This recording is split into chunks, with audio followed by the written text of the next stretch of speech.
Bugun yana bir xonadonimizga ximichiskaga kelganmiz. Gilamlarning turgan joyida yangi holatga keltirib beramiz. Ish jarayonini o'zingiz guvohi bo'ling.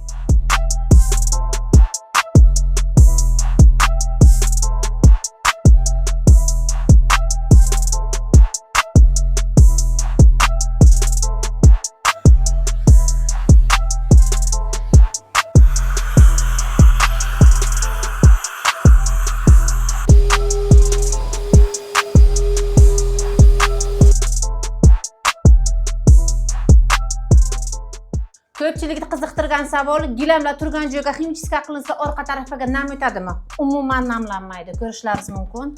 Yana yangi holatga, hidlari ham zo'r holatga bo'ladi. Mana xullas kalon, gilamimizni turgan joyga toza qilib oldik. Yana kimga shunday xizmatlar kerak bo'lsa, pastdagi telefonlarga aloqaga chiqasiz, shaxsan o'zim borib top-toza qilib beraman.